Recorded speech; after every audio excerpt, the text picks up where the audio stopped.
the oven. It's Cinema Bums. I'm Wade. And I'm Emmett. Cinema Bums is a podcast where we watch through every single movie in popular film franchises, one each week, to try and track how the storytelling changes over time. Today we are continuing our miniseries, Denny for Two, covering every film directed by Denis Villeneuve leading up to Dune.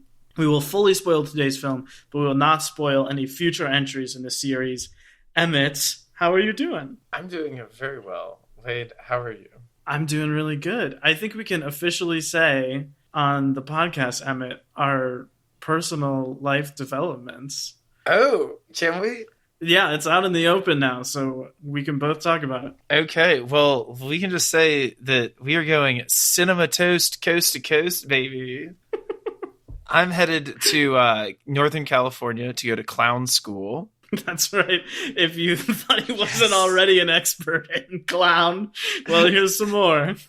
And Wade, what are you doing? I'm moving to the Big Apple, baby. Mm-hmm. I'm going to be a real New Yorker. And that's a few episodes away now, but that's what we're in the process of doing. Hell yes. It shouldn't affect, the listeners' experience of the podcast, other than that our accents will be completely different in about a month. Yeah, absolutely. But yeah, if you wanna wish us good luck on that crazy journey, please do. Also, if anybody wants to help me out with gas money, California's a long way away, so wouldn't be offended. Go open up your text messages and type in Cinema Bums and then say pay $100. Yeah, does Cinema Bums have a Venmo? We will. Open up your phone. We do now. We do now. By the time this episode drops, we in fact do. Well, listen, we have a huge episode. We have an absolute unit of an episode. We're talking about a legacy sequel to a film from the 80s based on a book from the 60s. Imagine the context. Imagine the stats. We've got behind-the-scenes drama. We've got a quiz. We've got hot takes. And at the end of all of this, we're going to announce a new series.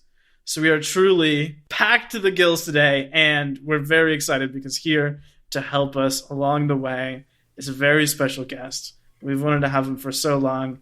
He's a writer, producer, Jurassic Park Jeep owner, and co-host of the excellent podcast Illiterate. Perhaps best known to our audience for writing, directing, and starring in Nuclear Fallout Boy. Oh, God. Pete Wentz superhero biopic. Please welcome Evan Scott Russell. Oh, thank you. I appreciate it. You guys make me feel so welcome. It's like being welcomed home. Oh, my gosh. I'm so happy to be here. Thank you. You are home. And I couldn't be more happy to be here talking about this. Oh, my God. This is going to be great. I'm so excited. Wait, before we kick this off, I just have one question for you. Is this the longest movie we have ever covered? It must be, right? It's gotta be. Are there any movies longer than this one? I was going through it today and I was like, right. And so there's 15 minutes left. And I started to thumb through it and there's a full hour left. That being said, it's not that. It's 2 hours and 43 minutes. I'm pretty sure that some of the Avengers movies are right there at the same thing. So I don't really have no stomach for that. Yeah, I was doing a little research today because I thought I had a hot take about blockbusters being longer in the last 5 years. And I found out that that's just not true. There have always been really long movies. I think they want you to think that.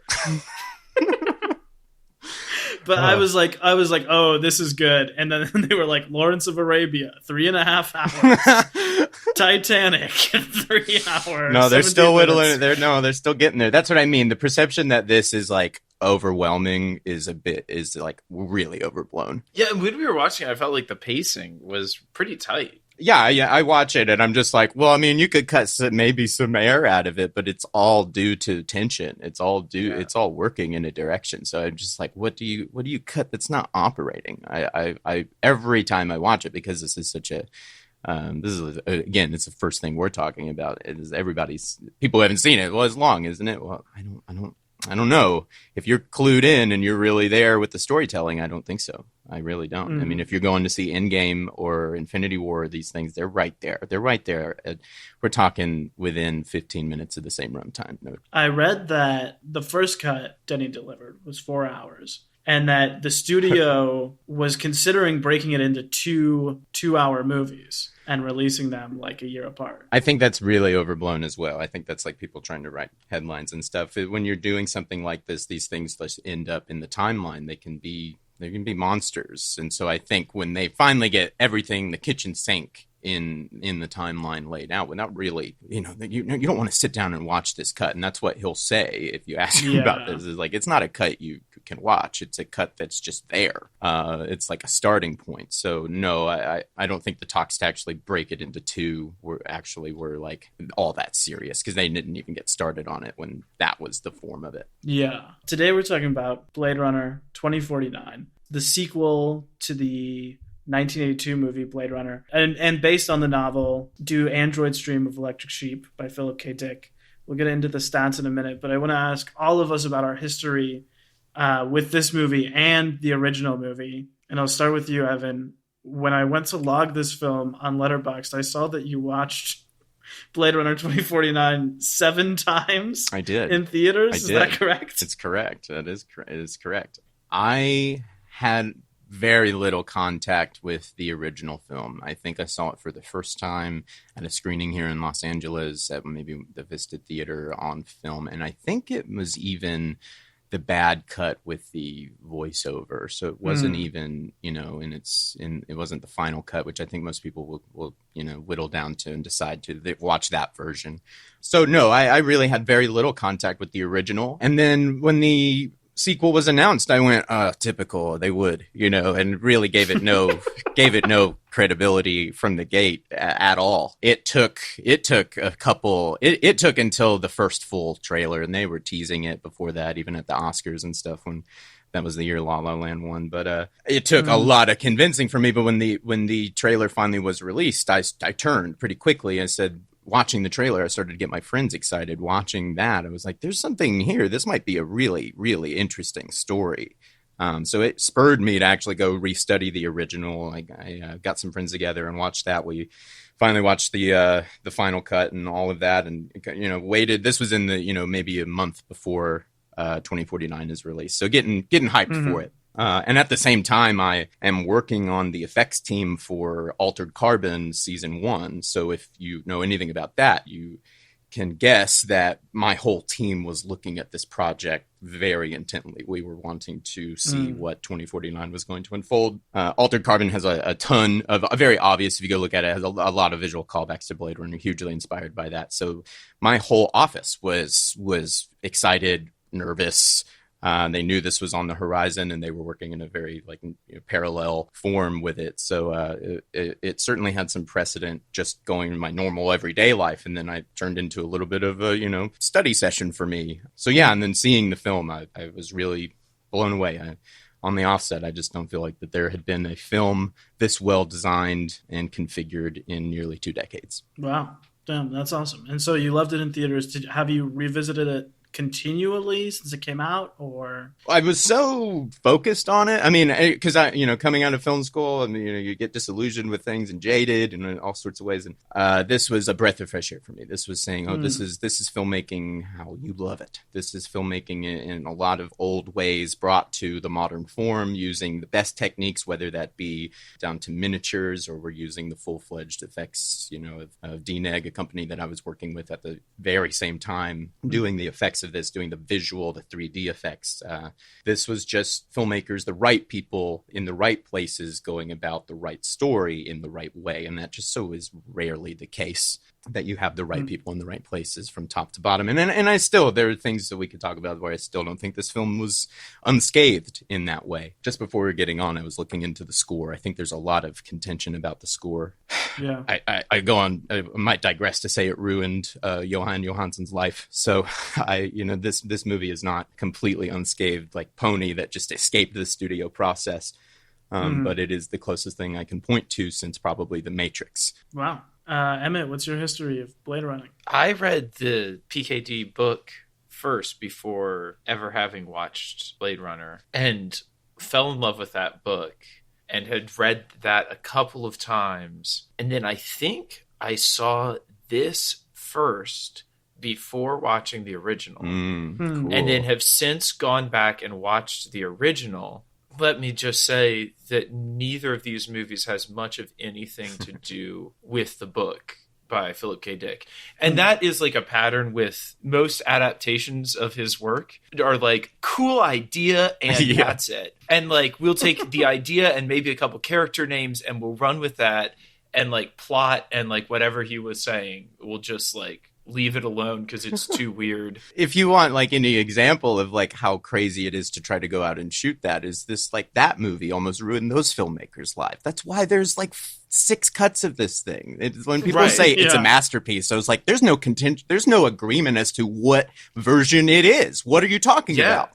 about? Yeah. It is one of the most hotly debated comprised tone poems of a film that I can Yeah. point. I mean, everybody points to this thing as like it is their favorite. And when you talk to industry people that are in effects, in sci-fi and genre, Blade Runner is always, if not their favorite movie, it's in the top 5, the top 3. But people like want to give it this like it's perfect, and I'm like, well, the people who made it don't agree on which version is the thing. Yeah. So Yeah. let me tell you that go study the production. It's one of the most crazy stories of a production I've ever heard. The amount of rewrites. I mean, they're really, and what you can say for it is it's an amazing expression of just art. I mean, they're really just like moving on intent and passion and what's compelling and what's visually stunning. There's tons of it there. That's where it leads. And because that is the lead of that film, that's why I think it is viewed as a success, because through all of those things, through all of the themes, it really does emerge as something that, at least if you don't agree on what it is, there's something for you in it for you to go, that's incredible.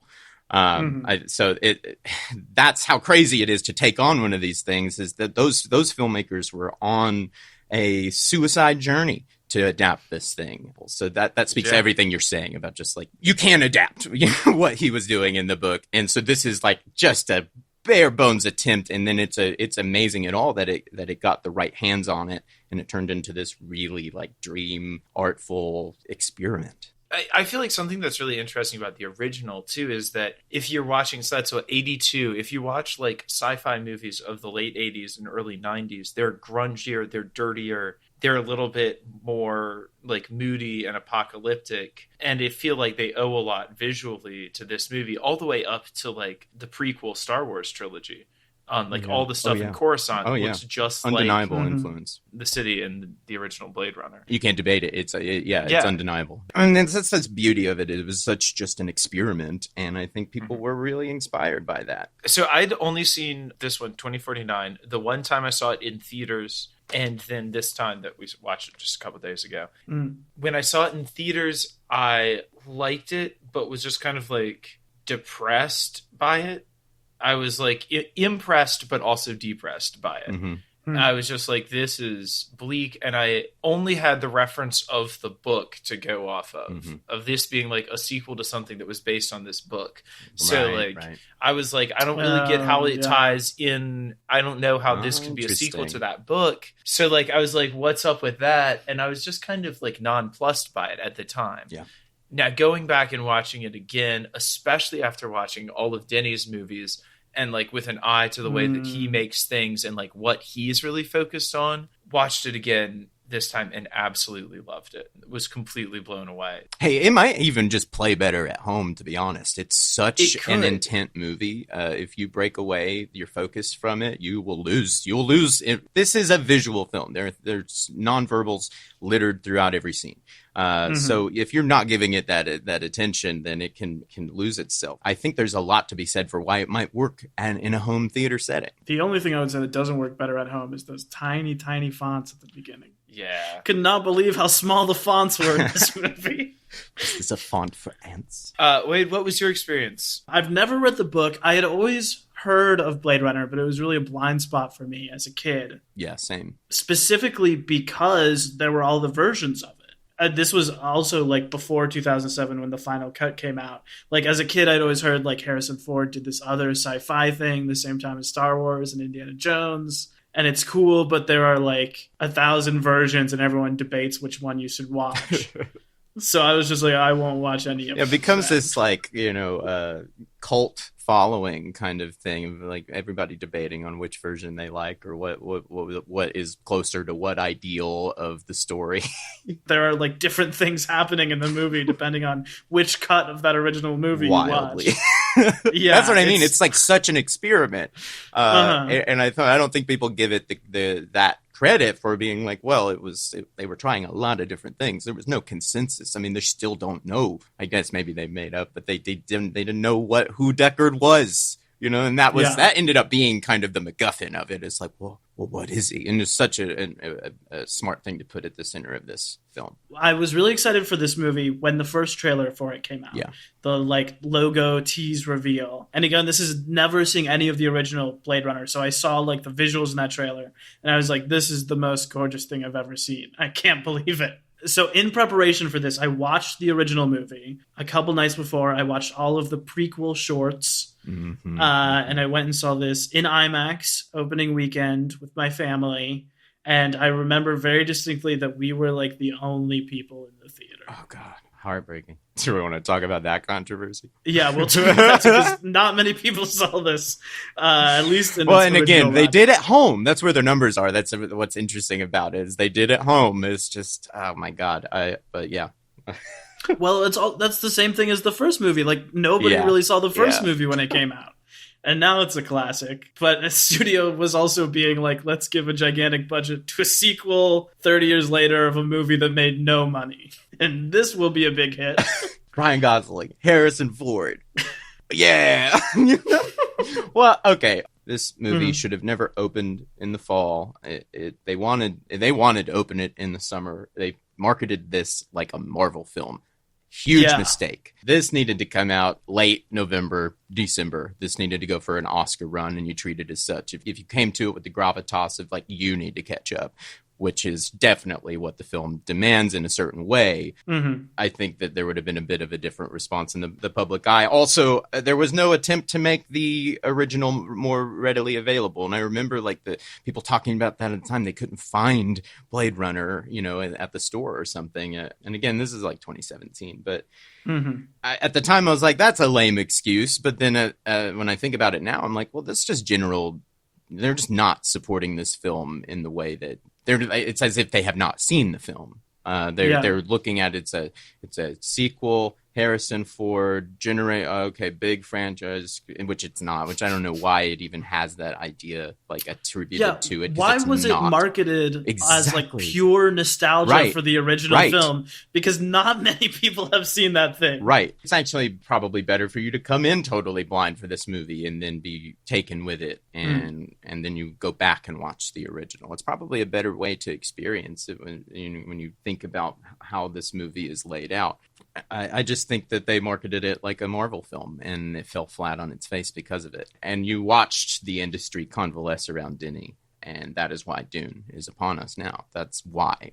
Because this film, it's inexcusable that it didn't go for a major Oscars run. That's what everyone was saying. Everybody's managers, all the talent involved. This was a disaster. Well, to that point of it being better on its own, when I saw it the first time, I felt like my takeaway, I liked it a lot, but I felt like I liked the first one better, having just seen that. I felt like I was a little more like blown away by the first one. And I've got to say that was also my reaction. I did the exact same thing with the Halloween reboot, which I remember talking to you about, Evan, right? Where I watched the first one like the night before for the first time, and then watched the new one. And I did the exact same thing with Candyman.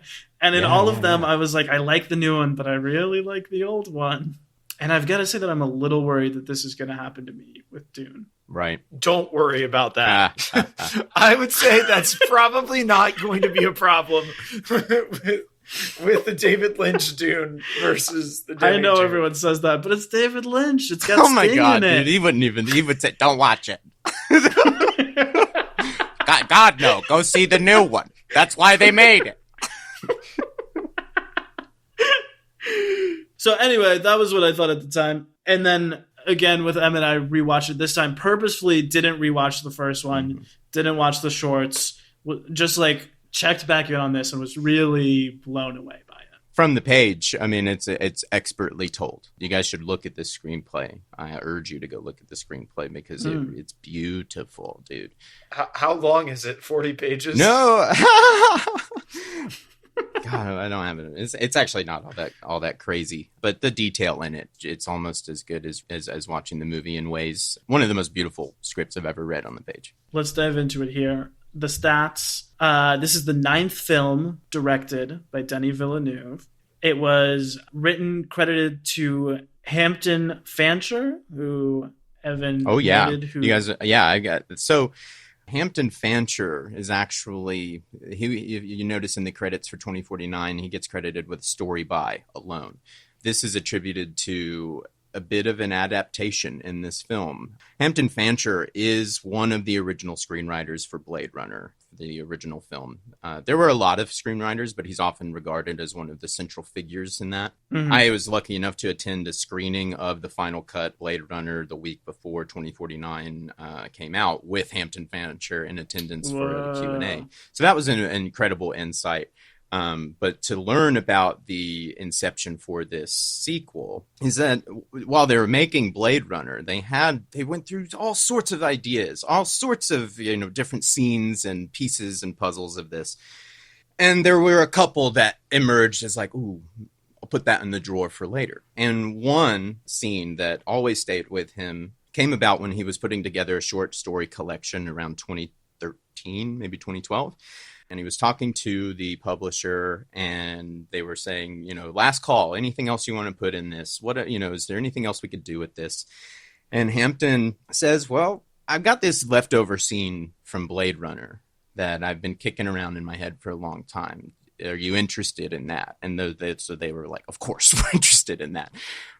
So he went back to the drawing board, wrote the story, sends it back to the publisher. Okay, here we go. And it's going to cap off the book. We might even pull the title from the story. Wow, this actually gives now we can say from the screenwriter of Blade Runner, and then people who are following that will find out about it. But it's something else to position the book with. So he's sending the story to the publisher same day. I mean, and it's amazing to hear him describe it, but same day he's sending the story. Done. I'm done with that. That was nice to get that out. Phone rings. Ridley Scott. We're thinking about doing a Blade Runner sequel. Do you have any ideas? He's seriously the same day. Absolutely wild. So he flies out immediately. Of course, yes. So he flies out to meet Ridley, and on the way there, he's realizing, I really just have like this kind of piece of just did this little story, but what could that be? But then it all whittled down to the idea of what the main character would be, the metaphor of this character turning a manual into a poem, how the journey of Kay would be the journey of this film. And so that was really the inspiration for it. So he meets with Ridley. He does a draft of the script, and then it goes through Michael Green's hands, who really puts the cap on it. One of the bigger distinctions between the two versions is in Hampton's version, Deckard dies. The Michael Green version, they redirect into the Union. Instead, Kay making the decision to not do what the Underground Society of Replicants is telling kill Deckard. He says, well, no, there's another option here that nobody's talking about. I can reunite the child and father. That comes out of the Hampton Fancher draft. So, that's good ideas working in good directions. So you can, if you go back and read that story, there's a lot meditative for the character of Kay in the book Shape of the Final Dog. His name is Card, which is a shortening of Deckard. So this is all kind of pointing to the big question, if anything, Blade Runner stayed alive because of the question of, is Deckard a replicant or is he not a replicant? Which they don't want to answer because then it wouldn't be relevant. We wouldn't be making a sequel and an anime show and all that kind of stuff. Ending of Shape of the Final Dog is the first scene of 2049 when you meet Sapper Morton. That whole first altercation is how the Shape of the Final Dog resolves. One fun thing that was also lifted from that is titular, the Shape of the Final Dog, Sapper in this has a dog while this altercation is taking place. And so after the serial number is retrieved from Sapper, the dog is there, and he doesn't know what to do with the dog. Do I take the dog? Do I not take the dog? The dog is afraid, and he decides he's going to take the dog. And as soon as he does, the dog like keels over, starts glitching, starts barking, but it's dead. So it's not real. You know, the idea of this dog was taken and then attributed in 2049 to Deckard. That's why he has a dog in Vegas. Yeah, I read that there's a whole fan debate about whether or not the dog is a replicant. Read the book. A la Deckard in the first one. That's not to diminish what Michael Green brings to it, as I said. And Green, we've talked about on this podcast before, Emmett, because this same year he wrote Logan. He's all over the place, dude. I mean, Yes, it was really interesting. So he done those, and then he did the 2 Poirot movies. He did Murder on the Orient Express and Death of the Nile. And he's also done these Disney movies like Jungle Cruise and Call of the Wild. He's the showrunner of that show, American Gods, which I've always kind of meant to check out, but I've never... He is overseeing the Blade Runner comic book and anime series that's going on now. I don't know how much he's actually writing on it, but I think he's over. In terms of like Hampton Panter is not interested in like helping story development stuff for France, so it's like this is where Michael Green comes in. It's like, well, I am the other expert in this field, and much more so. I mean, he is the working professional, obviously, as we're talking about. This is, as we mentioned, a sequel to the 1982 film Blade Runner, which was directed by Ridley Scott, of Gladiator, Alien, The Martian, 70 other films fame, based on the 1968 novel Do Androids Dream of Electric Sheep by Philip K. Dick. The cinematography in this movie, Blade Runner 2049, is by Roger Deakins, the 3rd time he's worked with Denny after Prisoners and Sicario. Finally got him that Oscar. This was nominated for 5 Academy Awards at the Oscars. The 2 it won were Best Visual Effects and Best Cinematography, which was Roger Deakins' first win. That's how much of a struggle it was to even like it got through on the technical categories, but as we're going through it, it's so much more than that. Oh my god! And look what happened to Denny again. Look, okay, the whole industry comes around. Look, we won't let you fail. The pandemic hits straight to streaming. Oh, sorry, man. It's just you can't write it, man. It's wild. The score for this movie, the version that is released, is by Hans Zimmer, who you remember from all our Lion King episodes, and Benjamin Wallfish, who did It, Shazam, Hidden Figures. I think he's a frequent collaborator with Zimmer. But as Evan was alluding to earlier, Johan Johansson, I think, but I'm no expert on that. I certainly am not either, as any listener to the podcast will know. Denny's composer was originally hired to do the score and then replaced in favor of something closer to the original. Score. I think that is absolute. I'll say this so people stop talking about it because I don't believe it for a second. Go back and watch the announcement trailer. What you're hearing in the announcement trailer is Johan Johansson's work, and they're setting up the thematics of what they're trying to do with that film very early. Go listen to it because it's aggressive, but it's also a bit recognizable. And I think it's a pretty obvious leap from Vangelis to this. I'll say it right out. I think that they scrapped the Johansson score because they wanted the Hans Zimmer name on it. It's no secret that Hans Zimmer is much more of a name label than he is actually a person sitting down playing the music to the screen. Yeah. That's what I mean is by this didn't get out totally unscathed through the studio system. This is where it really hit the wall. I think this movie ruined Johan Johansson's life, probably. Yeah, it is just after this that he passes away. I think it's February 2018. He passes away wildly, unexpectedly, drug overdose. It seems like the weight of the industry and the pressures absolutely made this guy collapse. I mean, this is an artist of the utmost caliber, and this is something I don't think people talk about at all. Because when I read again, I was refreshing for this today, and I was reading that back over what Denny was saying, and when I look at it, it sounds like I'll say Vangelis so people go stop asking. If I just say Vangelis, people will stop asking. Right. Yeah. I think it was a huge point of contention behind the scenes. There was actually rumored to be a track or 2 released of Johan Johansson's score, very newly released. He has out a EP on Spotify called Gold Dust. It was just released this August, but they say that the lead track from that, Head Full of Mush, is straight out of his rejected Blade Runner 2049 score. So go listen to that, and you tell me between the two if one is closer to Vangelis or not. And I just think I read that statement and I went, oh no, Denny. Yeah. It's the first time I've ever thought about Denny in a negative light. I don't think it's a coincidence that this pretty stable, dependable artist suddenly doesn't deliver and then suddenly isn't in existence anymore. Yeah, that's so sad. One doesn't precede the other. Yeah. There's a way that transpires. So he was contractually bound from speaking about it. So who's going to tell that?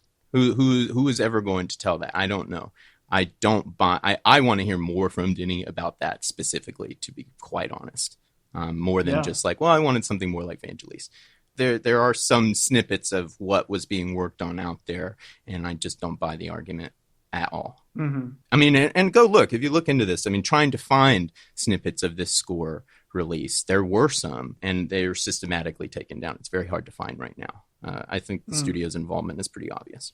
Yeah, that's brutal. And they were really partners. I mean, up until this point. Yeah, you think that just like, you think Denny is just like, doesn't know who he had, that kind of collaborator that it's like, you think he's going to bring that guy onto the most important project of anybody who's working on this career. Mm-hmm. So he's going to bring in, do you want to say that Johann was unstable coming into the production and that he just, that's the road he was on, and that's how it ended up. And the evidence. No, I don't buy it for a second.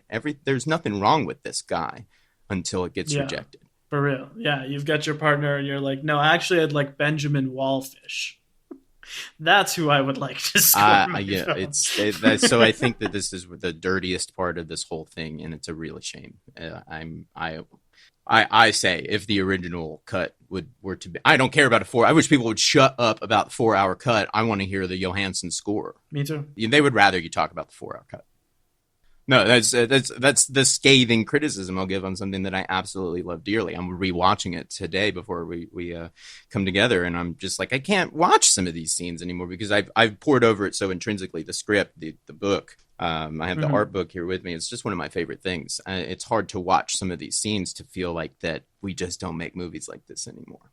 That's how I really feel about it. At the heart of this, something so important as the score. I'm not going to shy away from, sorry to be a bummer, guys.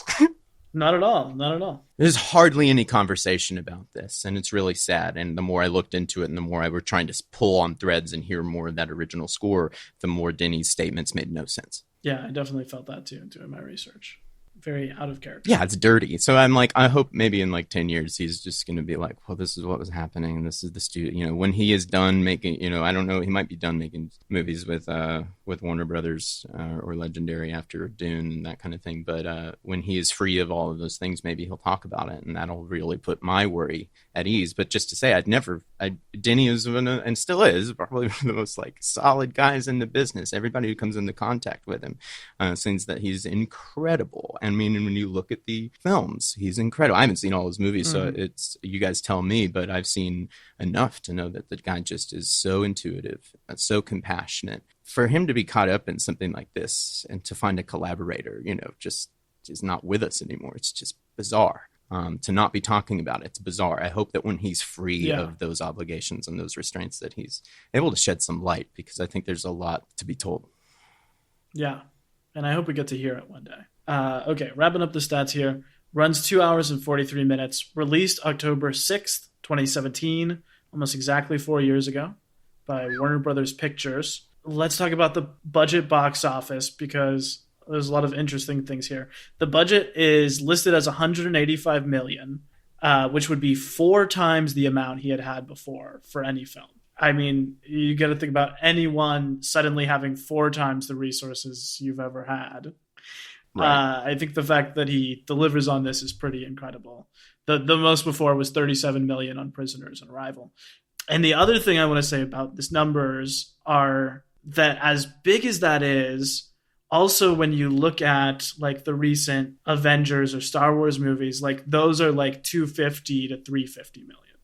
So this is like a big blockbuster budget, but it is still less than a lot of other stuff that's coming out. And this movie, to me, looks so much better than those. Right.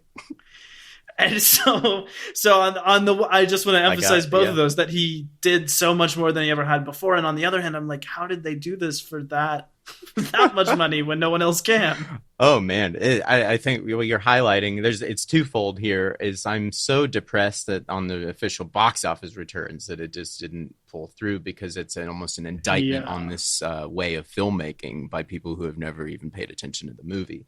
The box office was $259. Right. Nobody has any criticism hardly against the film itself. It's everything about its support structure. So I hate that reflects so poorly on like the filmmaking style, because when they approach this thing, it really just is about best methods. There has been a trend since Jurassic Park, the obsession with CGI. It has been the new toy that in the industry has been completely paralyzed by. And we're only now starting to like realize, well, it's kind of a collection of the best methods that create the best product. It's taken a long time to kind of realize this. I mean, I remember when the Evil Dead remake was coming out in 2013, and they were saying it's all practical effects. Well, it is practical effects, but there's also a ton of visual effect work actually removing things and adding to what you don't see, but it's led by a real practical effect. So you have something to work on at the base level. That makes it all better. If you start with nothing, how do you compound nothing? This is why people look at the Star Wars prequels and go like, oh, it's a little bit plastic, because there's nothing actually there. It's much easier to convince the audience that it goes on forever and ever if the thing directly in contact is actually there. So when they came down to this movie, they built nearly everything. And then where they couldn't build, the set extensions were done with CGI. But this is also one of the first instances of serious miniatures being used that I can think of in 20 years, maybe even longer. I mean, miniatures went out the window basically since Jurassic Park and stop motion. Miniatures have and I don't know why. Miniatures are like one of my favorite things in filmmaking, because the scale, the tactile nature of it, it's there, it's in front of the camera. You can't fake it. They were doing all of that for Blade Runner. When you're in the city, going through the buildings, they built that city. Weta Workshop built the huge Wallace compound that just completely overshadows the Tyrell building from the first movie. That's a real thing. That's a real sculpture. They made that, and I think it's like 10 feet tall or something. So they shot this for real, and then they built the effects around it. So it just reverberates that authenticity in all directions, because you're starting with something real. Again, like I said, I was on the effects team for Altered Carbon when this was coming out, and everybody's paying attention to what these people were doing, because they were doing things that just people didn't see the value in the industry. The people were putting money in certain directions. They have buddies that need the startup work in the 3D tech, so that company's going to do the effects, and we'll do it all. We have been overrun in the industry for 30 years, basically. I mean, I can put the nail on the head for Jurassic Park. For 30 years, we've been so distracted by this that we let that lead, and we stopped telling stories. This was a project that had its story lead, and then that dictated the means to go about it. I tend to get taken out of things when there's like really obvious CGI. And there were like, I would say like 3 shots in this movie where I could tell that there was CGI going on. And the rest of the movie, I was just like, how did they build a flying car? Yeah. Well, it's because they built 3 flying cars and one that fully drives and has operating doors. And then that's cut together with one that's not there at all. So you start to blend together the idea of something that's not there at all. I mean, it really is the essence of filmmaking. When you have all these different things meant to be seen from very specific angles and for a specific amount of time, it's the photo show. It's like watching a flip book, pictures. It all comes together in one living thing. Yeah, I think you can see that. I think there's no way that this movie would get made like this if they didn't have every shot planned out before they get in there, You just couldn't do it. And I come at it from an interesting perspective too, because I mean, I'm not only am I just have affinity and passion for that type of filmmaking.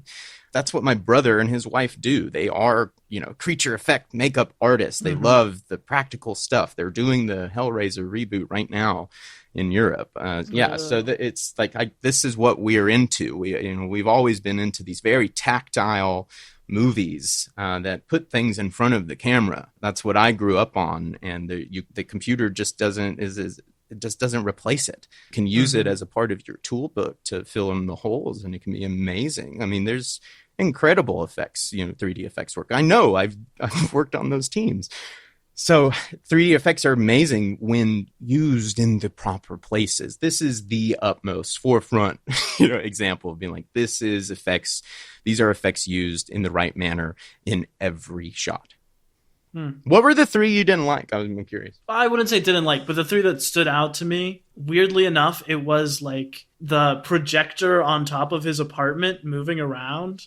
Do you know what I'm talking about? Like the thing on the swivel arm. Oh, yeah. I got you. It was just that moving around twice. And then it was the shot of his ship crashing onto the trash area. Gotcha, yeah. But yeah, the little hook grappling gun thing that comes out definitely looks pretty cheap. That's one of the that's in that same moment in the trash yard. So yeah, there's little things here and there, but in total, I mean, it's just gorgeous. Again, that trash yard, they built that all as a miniature. And they built the real set for real too. And then again, that goes into, okay, you build the miniature, now you scan it. Now you bring that into the computer. It's 1 for 1. It is instead of the other way around. Emmett, for anyone who hasn't seen Blade Runner 2049, what would you tell them about the story? All right, so this is about a young android Blade Runner.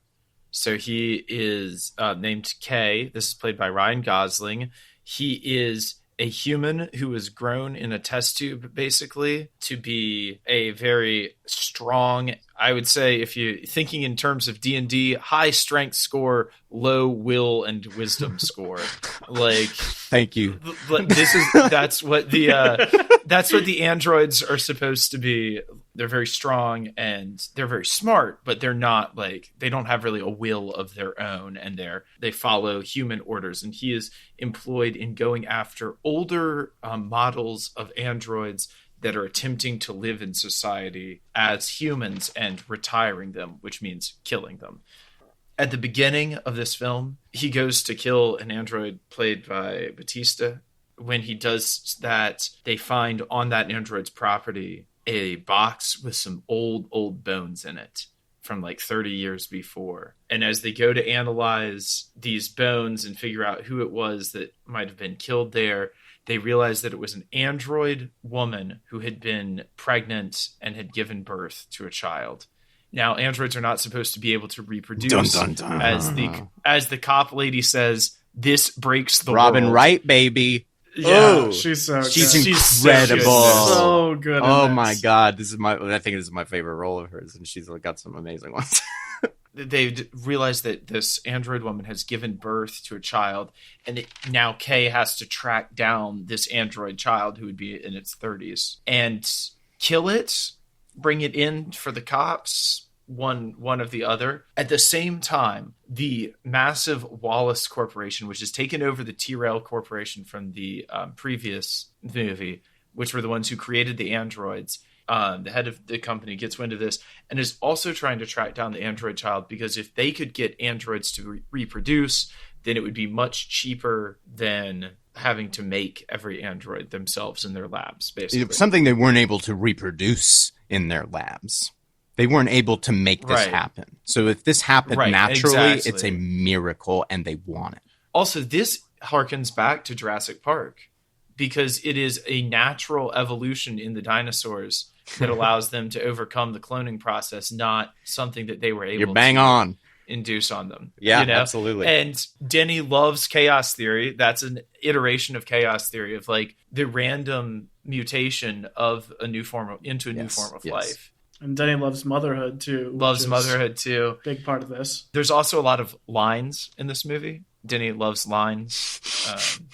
Lines as in a straight line, yes, not as in a line of dialogue, which Denny hates. Denny hates that. Less of. Less of that. Yeah. No, I just mean he really likes there are images. straight lines. a lot of moving pictures. In this Colors, film. sounds. Guys, you wouldn't believe it. The other day, I went into this like dark room, and there were moving pictures on the wall. What? Wow. Next, you'll tell us they were talking to you. They were. Oh my god. Okay. Sorry. So as Kay begins to try to track down this child, he, through a series of like memories from his past, which he thinks are implants initially, because all androids are born at the age that they are. Fake memories to give them a kind of a reading on like human emotion. But one of his memories he realizes is real. Through this series of like trying to find this child, which I thought was kind of like the plot from Incendies, where he's trying to track down these twins in this orphanage and all this stuff. Mm-hmm. And then eventually he finds clues that lead him to believe that he is the child. And he also figures out that that child is the child of Rick Deckard, Harrison Ford from the last movie, The Blade Runner sent. the Blade Runner from the last movie, and an android named Rachel. Played by Sean Young. He thinks that that's him. Bad stuff happens. The cops are basically like, you are freaking out and we're going to retire you if you can't. So he has a baseline test to make sure that as a replicant, Right. if he doesn't get crazy doing the things that he has to do for his job, he has to do this test every time he goes out in the field. So as he's uncovering that, like, oh my God, I might be who I'm looking for, and they're gonna want to kill me if that's true. Mm-hmm. He starts emotionally going off the rails. If he goes off the rails, if a replicant doesn't stick to their baseline, they're retired. And if he is the kid, the police are trying to kill the kid. Robin Wright's character wants to completely erase all trace. That's what she says. Erase all trace of it. She burn down the Sapper homestead, get rid of it. It breaks the world, which is like, it's amazing to like have a character say that out loud in a piece of fiction. But it's so good when she does it. That's the thing. If he is who he's looking for, that puts him in a wildly dangerous position. And then, number one, if he's not, then this is someone is in this position. There's also an attitude of Robin Wright especially, but a lot of people treating Kay a little bit like he's more human than the other replicants. Like he might be more, Yeah, something about him feels a little more human to them. And so that's part of his thinking too. Beautiful like, misdirection, you know? Yeah. Is he this child because of the way people think he's different? How does he feel about his own nature is like a big question this movie is asking. And he has this magical android girlfriend who is always telling him that he's very special, but she is just a projection, and probably just telling him that because that's what like the company programmed her to do. She's like an AI. She's an AI, which is different than an So like they android. took the whole movie of her and said, well, that's going to be a piece. That's going to be a part of what's going on Which here. is like, okay, let me take that whole movie and put it in my pocket and walk with it. And baby, does it do it. Well, and all that debrief stuff too, and that like I might be who I'm searching for is very Scanner Darkly, which is another Philip K. Dick book. And another thing that's just occurring to me is that the main character's name is Kay, which is the name character of a lot of Kafka's characters, and this is a Kafka-esque nightmare of like the authoritarian state chasing down like this one single man who is just in an absurd struggle against forces he will never comprehend. Cool. So there's a little bit of that too. Well, we're forgetting about the replicant uprising, the feminist movement of like. Oh yeah, there's an uprising. They enlist Kay. You've led Wallace to Deckard. Deckard will lead Wallace to us. You have to get rid of Deckard. That again, going back to the choice that upon Kay, where he says a different way. That uprising, the woman that was witness to the birth. Mm-hmm. Oh yeah, is such an important part of this. She was torn out her own serial number I. So metal. Yeah, it is. That whole part of this is such an important element to it. comes right back to the Joy character, the Mackenzie Davis prostitute character that is actually the plant. She's not a prostitute; she's a plant for the replicant uprising. I've seen people just miss the point of a lot of this film in terms of its like women politics. It was just like, this is a movie in service of women. This is a woman almost led film apart from Ryan Gosling. This is chock full of women, strong women. At the end, these men are all in the service of women. So I think this is a wildly feminist film. It doesn't get the credit for that, for those themes that are actively working throughout it. The whole point of the movie is to say, Kay, you're not important, but you are important to a cause, like all of us. So it's like, it's not, I think that's all wrapped up very beautifully in this. I saw those criticisms of the female characters too, specifically Joy and Mackenzie Davis, which like I hear, but I think if that's your read on it, you're kind of ignoring Love and Robin Wright's character and the leader of the resistance. Like the fact that pretty much all of the characters in power are also female in this movie is significant compared to every other blockbuster. People might answer Neander Wallace, the Jared Leto character, but God, he's not in this movie. He's not. He has like 3 scenes, and he is not the bad guy. Love is the antagonist of this film all the way through down to the climax. There's no question. That's kind of a Darth Vader, Moff Tarkin situation. Sure, but he's not. There's no, all right, now they're going to go head to head with Wallace, and if that's another movie, Love is the antagonist. I would just say briefly on this, I feel like Jared Leto just shouldn't be in this movie. Like those scenes. I agree. It was supposed to be David Bowie for real. Well, that would be so That's what better. It was supposed to be. It was written for him, and then he died like 6 months before they filmed. I don't think that Jared Leto knew that he was in this movie. Well, like he is so horrible in a movie that has excellent performances. He's so bad. So bad you can't even follow what words he is saying. I feel like I am in a cult when I listen to Jared Leto talk. I would love to see the character done by somebody else, because I think that the writing is so interesting. I think his line, and he doesn't bother me in the movie. I just feel like he's just I think he and the score are the weak links of it, and those pieces I would love to see David Bowie in that role, and I would love to hear the Johann score. I mean, even in theaters I didn't like it, but I really have a distaste for Leto in general, and like all the stories you hear when he's in this movie for like 10 minutes and he's mostly like killing naked women and monologuing. Okay, so he finds last hour of the movie, he finds Rick Deckard. Rick Deckard has been hiding out in Las Vegas. They fight at first, but then they're going to like talk, and there's like the moment of truth. He finds out basically everything. He uncovers it all. He figures out it's the girl who was making the memories, who's like really the daughter, and that Rick Deckard helped them like scramble all of the records so that if anybody ever looked, it would look like it was Kay.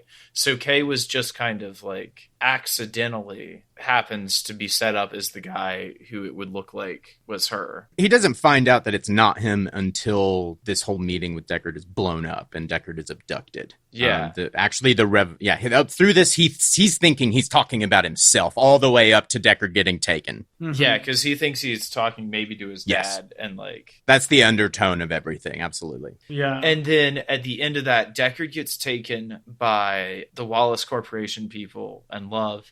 Kay gets picked up by the Android Uprising ladies. Then they say, okay, you have to go kill Deckard. And now you have to basically kill all the rest of those people too. You can't lead them back to us. You have to sever the tie. You can't lead them back to us. Well, it just occurred to me. I just want to say one more thing on the feminism aspect. Is you get a full on scene of Robin Wright making a full pass at Kay and then trying to back it up as if it might be part of his job, and it doesn't go well. It's like that's an amazing thing to see.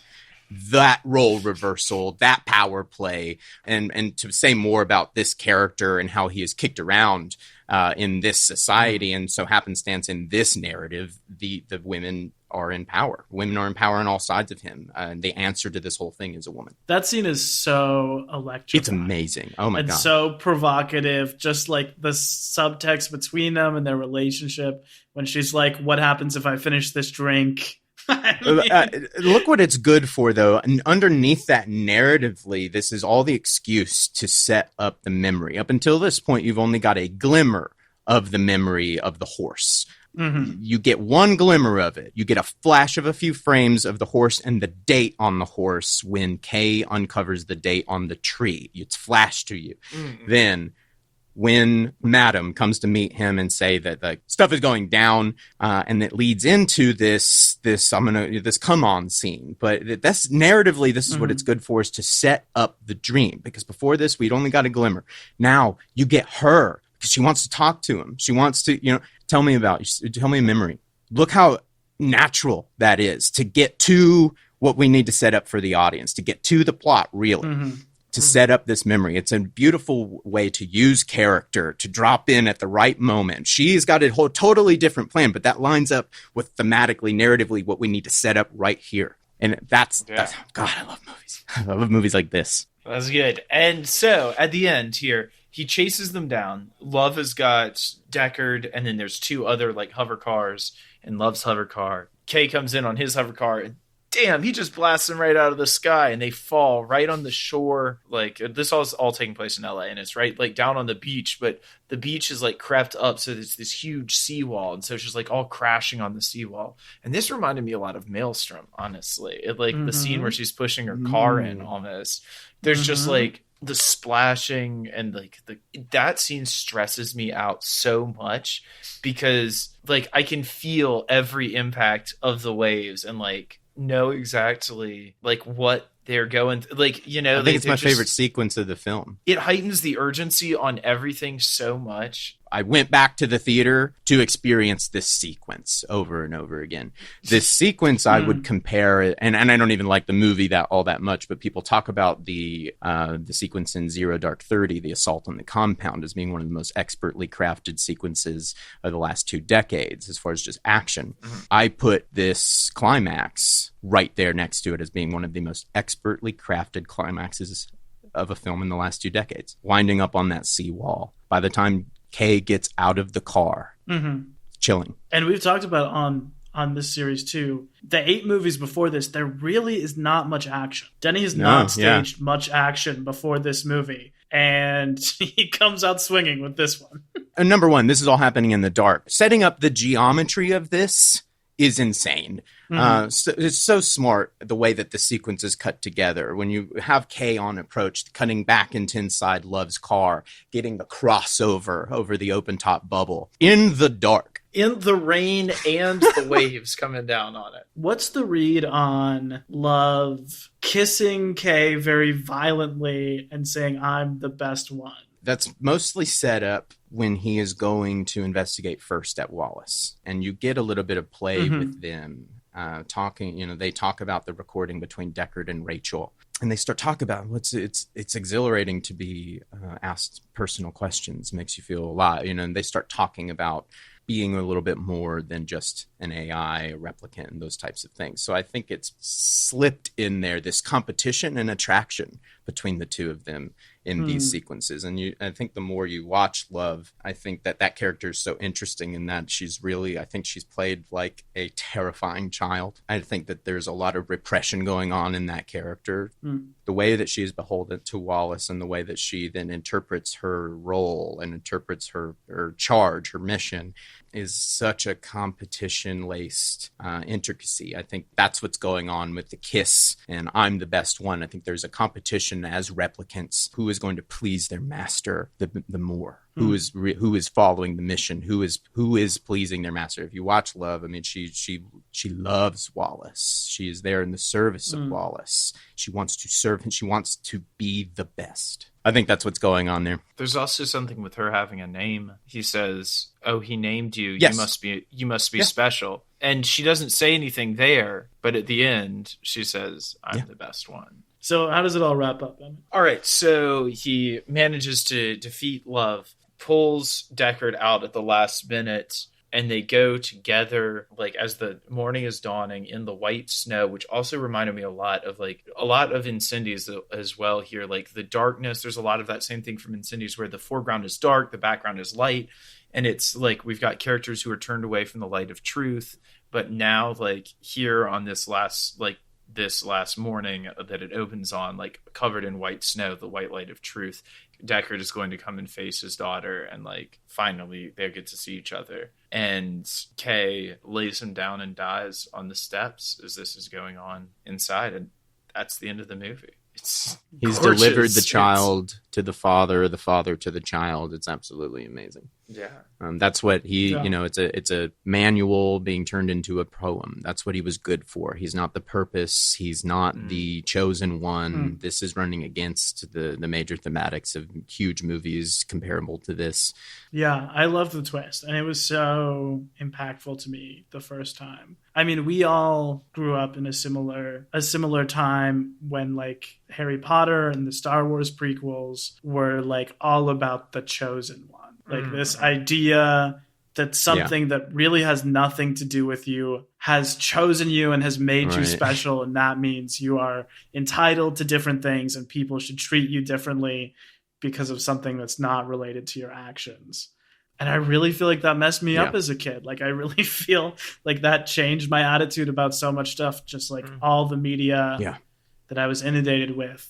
And it's really impactful with this because you feel his excitement that he could be the chosen one, and you watch how everyone treats him differently because of it. And then, she says, "Oh, you imagined it was you." I think she says something along the lines of, "We all did. Like we all wish it was us." Yeah. And it's like that's speaking directly to that idea. This film is really doing on a grand scale. That's the heart of it. And his arc of going from thinking he could be something more than he is and wanting it to realizing it and being disappointed, and then eventually like accepting your role and then understanding what you have to offer, your place, what you can contribute. Yeah. It might not be the thing you thought, but you have a place and you have something to contribute. You can be important, but you're not the focus. You might not be the That's what this movie is living and breathing on. And it's, I want more of those types of thematics running through more popular media. Well, pretty much a formality here. But Evan, would you say this movie is a flop or a bop? I'll be bopping till I'm dead. This movie's a bop. this everything about it, except for the Johan stuff, it's a bop. Emmett, flop or bop? Bippity boopity bop. It's a big old flop there, partner. Yeah, right. Absolute garbage. Wade, flop or bop? A bop for me as well, obviously.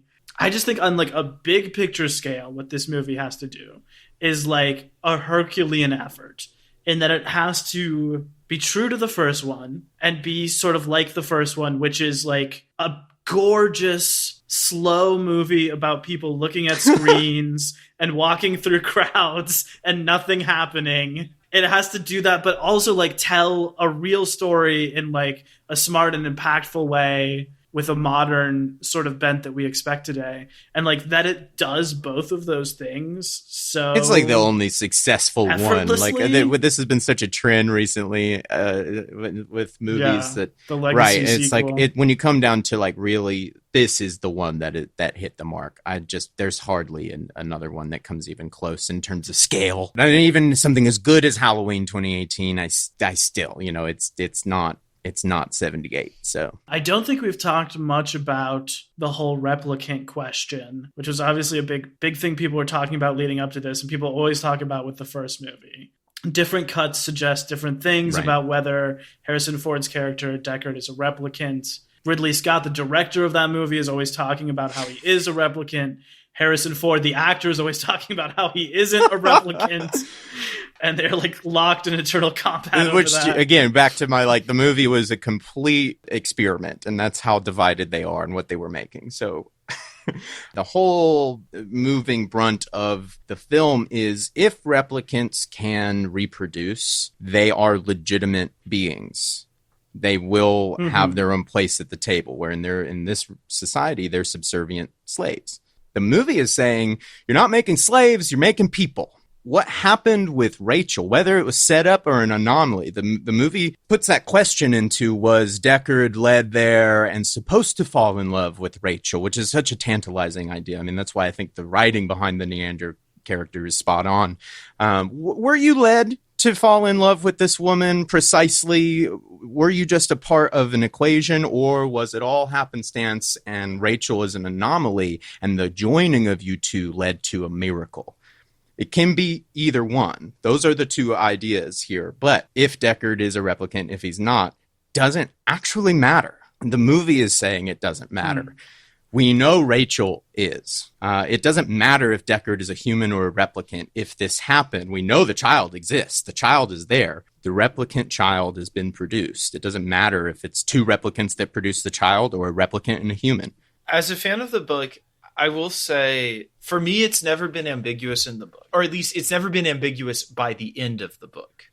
There is a moment in the middle of the book that is thoroughly disorienting as you're reading it, where it goes from like he is very sure of everything that's going on. He's like tracking down these androids. There's a plot. He's like after them. And then about like in the 5th chapter, somewhere in the middle of it, he like has a mental breakdown and is like, am I an android? Like all these signs are pointing to the fact that I could be part of this massive android plot right now myself. And he like completely loses his cool for about a half a chapter. And then he gets it back and is like, no. Like, I know it's real. But I will say that there's probably enough there that there are other people who interpret the book very differently. If you want to like say that there's ambiguity still for Rick Deckard, I think the movie does toe that line beautifully, as Evan said. Yeah, I mean, it reaches into the sinister, the insidiousness of what Wallace is doing when he confronts Deckard. Because it's one of these two stories, but one of them is complete fiction. And what he's purporting is so wildly riveting. If you were saying that, you know, like Deckard is sitting there and he says as much, I know what's real. He's being confronted with somebody saying your entire existence is a lie and that everything you did was precisely mathematical. That's just, it's beyond abusive. You know, it's that scene, I think, is very scary when you consider the weight of what they're really talking about. Something that really stood out to me watching this right now was that I feel like now in real life we are seeing like more than ever men in power making like real strides on restricting women's reproductive rights. Like for the most in our lifetime, probably in our parents' lifetime, real progress on that. But, you know, the opposite of progress. And that's kind of what this movie is all about too, is about a man like obsessed with having control over women's reproductive rights and that being like the one thing he can't reach. This is an uber feminist film. This is a wildly feminist film. If you understand the story being told, it's pretty clear. The Neander Wallace character is hallmark of things that we're talking about right now. The other thing I would be remiss if we didn't mention the Sean Young. She is the main female character in the original movie. She's the mother of the child who the center thrust of this movie. There's a moment where where we see Sean Young as she was in the original film. If it wasn't already like hard enough to be like your whole perception of reality might be like just an equation, but like I can't just give you a new version of the person you lost, you know, like as if the conversation, as I was saying, like how insidious the conversation was before his, like, and now you have it embodied walking up a horror show. Here she is. Oh my God. Well, the actress Sean Young had a big expose piece earlier this year about all of her experiences working in Hollywood. Gosh. She talked about feeling like she was not in this film much because of her experience on the original, which, as she said, was that Ridley Scott was trying to date her. She turned him down, and then he said he would never cast her again. The quote from her that was in this article is, she said, it was very clear that they knew the audience would be upset if I wasn't in it, but they didn't want me to complain about that publicly. So they paid me some money, made me sign a non-disclosure agreement, and gave me 30 seconds. And I was like, fine. They did give my son Quinn a job on Blade Runner 2049 in visual arts, and I said all was forgiven. He's got great skills. Yeah, but I think that's worth mentioning. And Hollywood trend in general is that we do see a lot of the male actors come back for these legacy sequels, and we less rarely see the female. She was on set. I think that's they flew her out. She was was there absolutely coaching the body double because I mean she's, you know, it's been 40 years. I mean, I thought it was impressive at all that they even flew her out there. But it's one thing to like, okay, here's some ideas, here's some rough versions of what we're playing with. What do you think? To actually be like, no, we want you out there. We want you to actually talk to the body double, talk about your body movements. What would you have done? be a part of it. I thought that was, I mean, what more do you want? You know, I don't, in terms of the story, I don't think that they crafted this story around not having that character in the film. That seems preposterous to me. That the inception of the screenplay, the story by Hampton Fanning, you know, like that is contrived from a point of inception that we can't have that character in it. I don't really buy that with the strength of this material. If this movie was kind of just like, well, it feels a little cheap, then I maybe I could see that. This has no bearing of something that was like thrown together. That character not being in the script is intrinsic to the plot. Well, let's move on to MVP here. I know this is not going to be an easy decision for any of us. Oh, God. But who's our MVP of the movie? I think we should take Ryan Gosling and Harrison Ford off the table. Is that what you think, Emmett? Let's do it. I'm in a battle between Mackenzie Davis and Love, but I think I got to give it to Love. Oof. I think I got to give it to Love. I think she's so important. I think that character is so understatedly beautiful in the conflict you see in her face. That performance is incredible. I think that character is incredible. I'm so glad you talked about, you asked about like the kissing stuff. I think there's a lot going on in that character. I think she's a formidable antagonist, and I think she is the true antagonist of the film. Emmett, MVP? Who else? But my actual queen, my beloved magical android super girlfriend, Ana de Armas. Yeah. Oh, God. It's too hard. Yeah, has anyone ever been more beautiful than she is in every outfit that she wears in this film? There's a scene where they're just like, yeah, let's put her in 7 different outfits in 30 seconds because she's an android and she can do that. And they're all impeccable. Talking about like having the emotional weight of the film a lot of the time is like all of the complicated stuff that Kay feels about her later, like with the reveal aside. Absolutely. Like the work that she's doing is so warm and beautiful in the beginning, and like is really like, I think she is the catalyst for him like making strong choices. I think what you're hitting on is actually the answer to the replicant question as well. You know, the replicant question, I would say the film is saying it doesn't matter. There's beauty in that already. There's the other question here is to like, well, we have 2 AIs technically falling in love with each other. And then one of them realizes, oh man, was it just a program? I wasn't special. What he realizes is in the moment is it doesn't matter. What happened between us happened. Yeah. It doesn't matter. Yeah. It was real. That's real enough because it happened. Yeah, I love how the somewhat simplistic race metaphor that's often there with android stuff is so complicated in this world because there are like 4 variations. And I think there's like such that powerful moment where I think it's Mackenzie Davis or maybe it's one of the other women see Joy and they're like, oh, you don't like real girls. Yeah. And they're replicants. And humans would say that about replicants, but they are replicants talking about the AI. Yeah. But those are not real. Yeah. But they're real. And there is just like this messy, complicated... And it's such a beautiful, almost nonverbal moment that his thing goes off in his pocket. You hear the little ding, like you got a tweet, a tweet or something.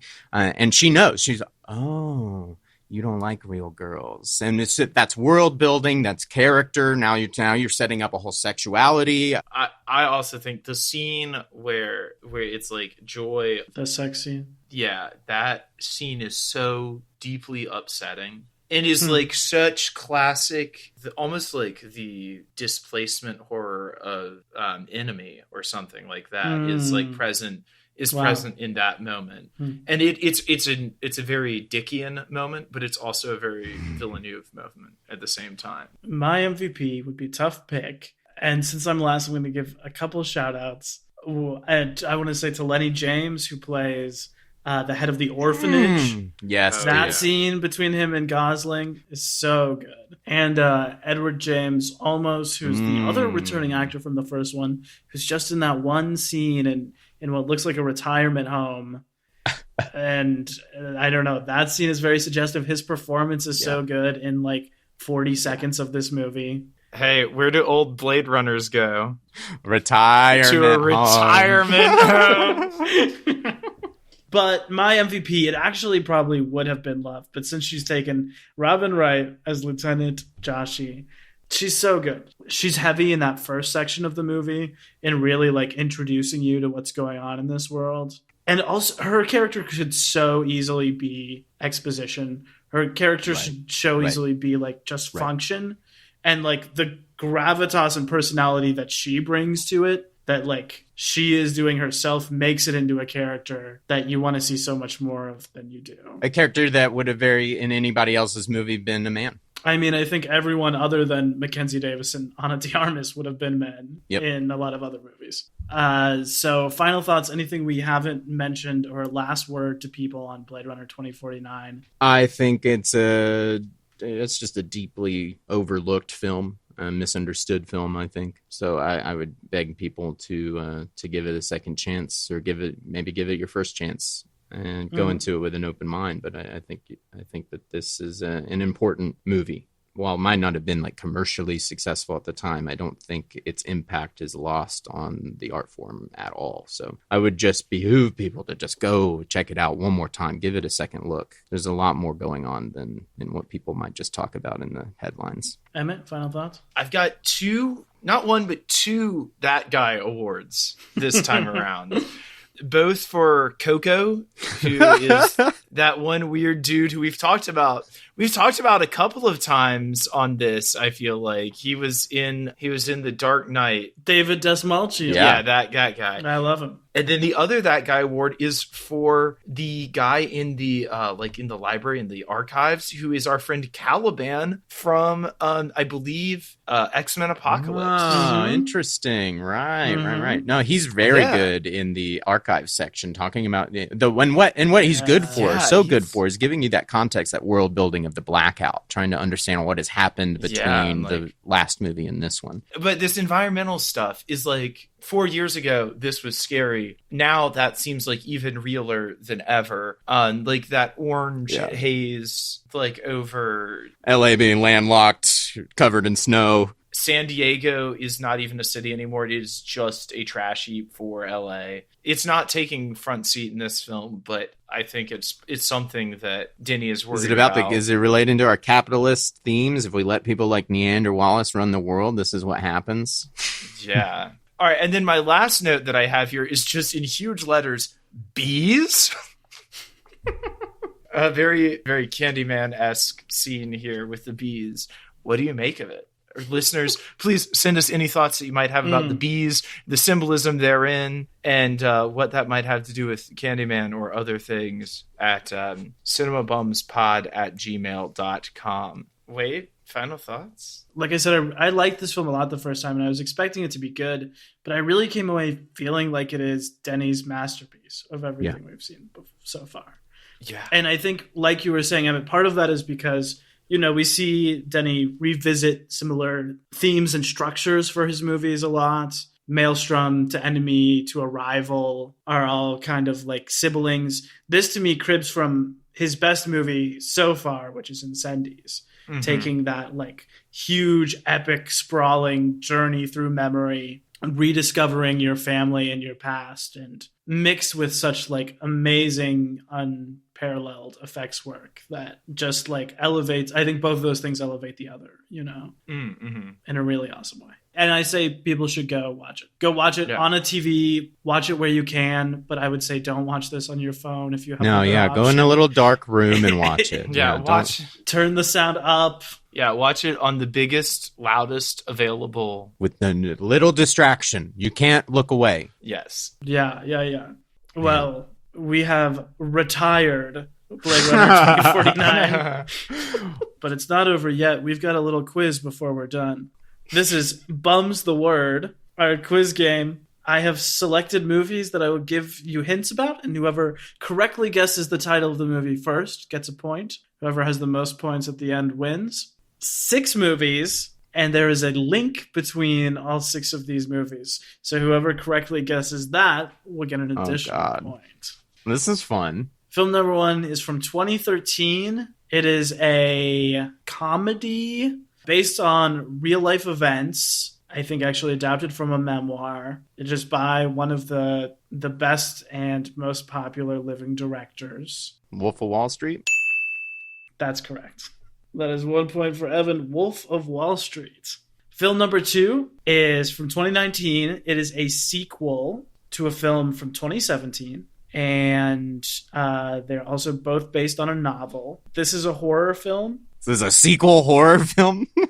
This is a sequel horror film, and the first film is set much earlier than the sequel. So the sequel is with almost like an entirely new cast. The Conjuring. No. The returning actor in this is the monster, the villain. The main cast is played by adult actors. Is it Part 2?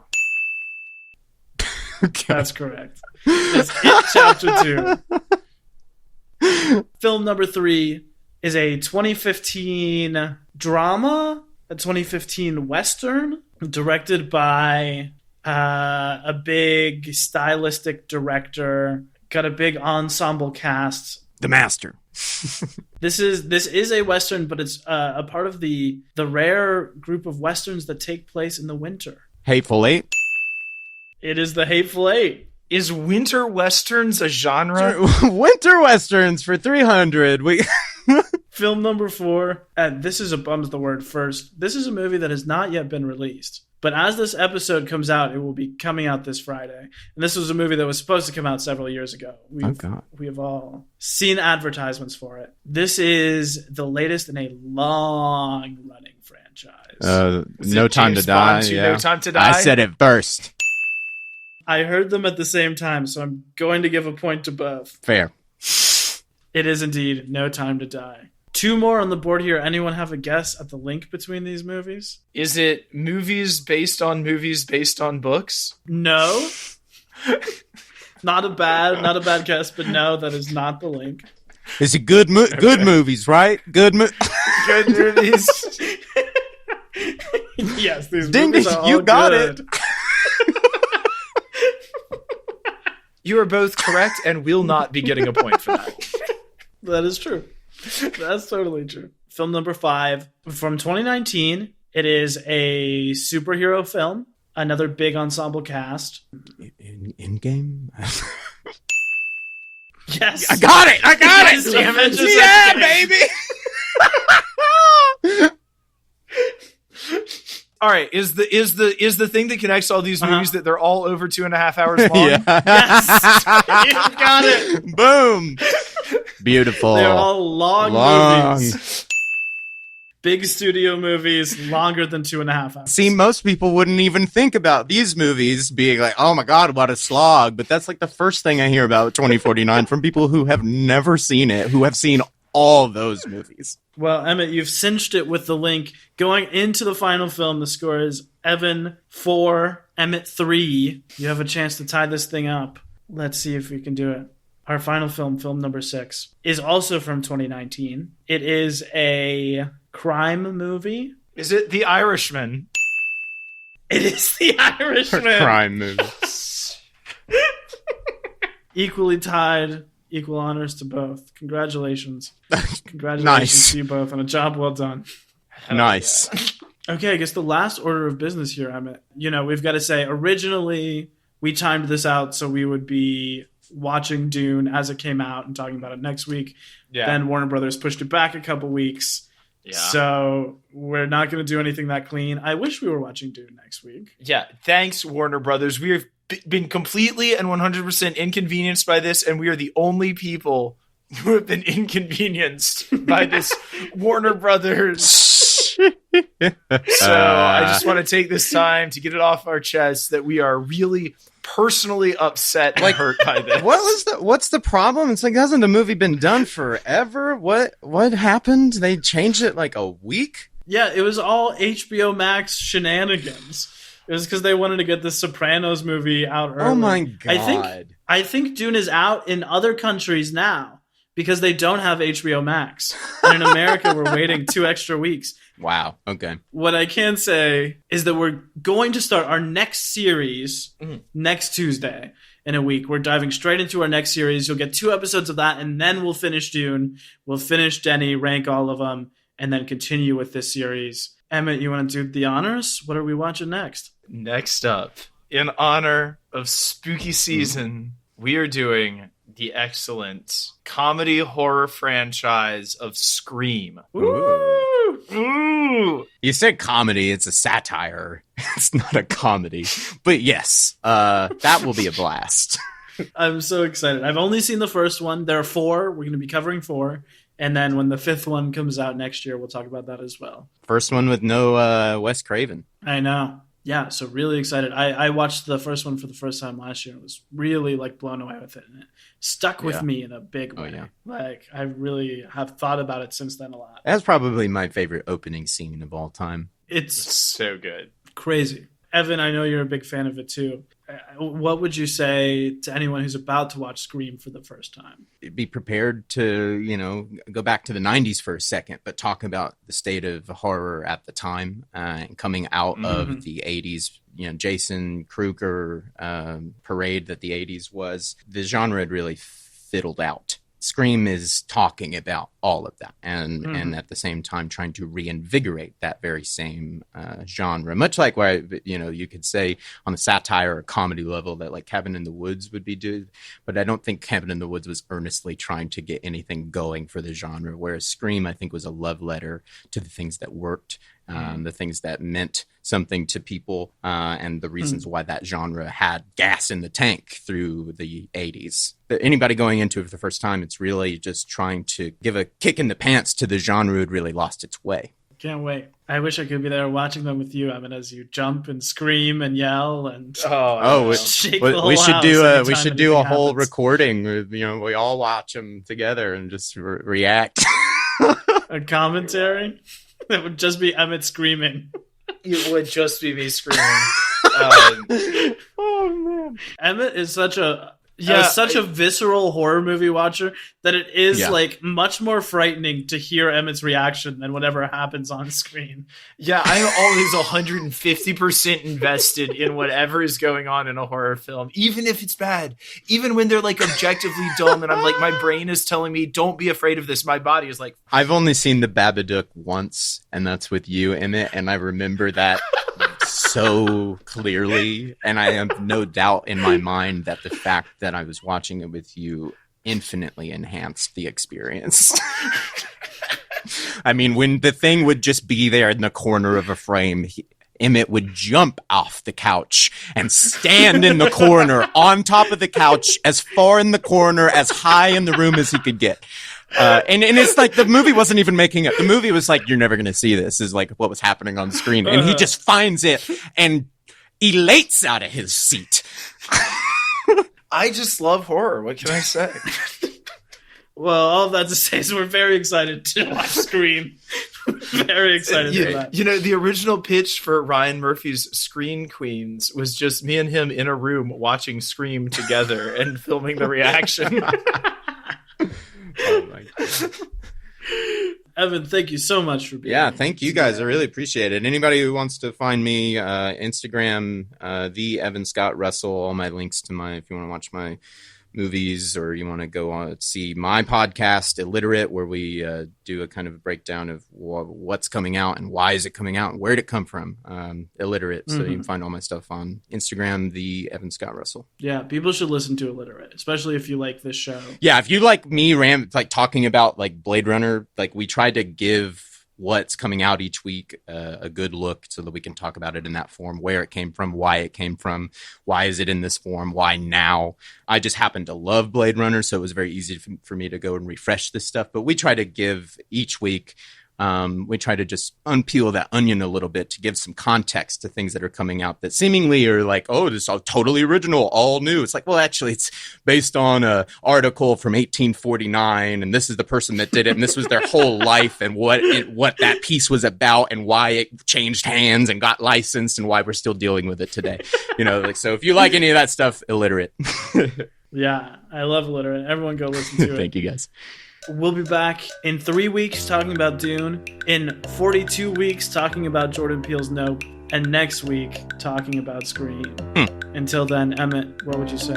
Pumpernickel bagel, stay frosted, baby. Cinema Bums is a production of DKG Podcast. It is created and produced by Emma Temple and me, Wade Lawrence Holloman. I also edit and mix the podcast. Our theme music is by Zane Holloman, who you can find on Bandcamp, and our show art is by Autumn Beckner. Our social media is managed by Laura Bennett. If you like what you hear, please tell all your friends and leave us a 5-star review on Apple Podcasts, the 2 best ways to spread the word about our work. You can also follow us on Instagram at CinemaBums or email us at cinemabumspod@gmail.com. Don't flake on us. We'll be back next week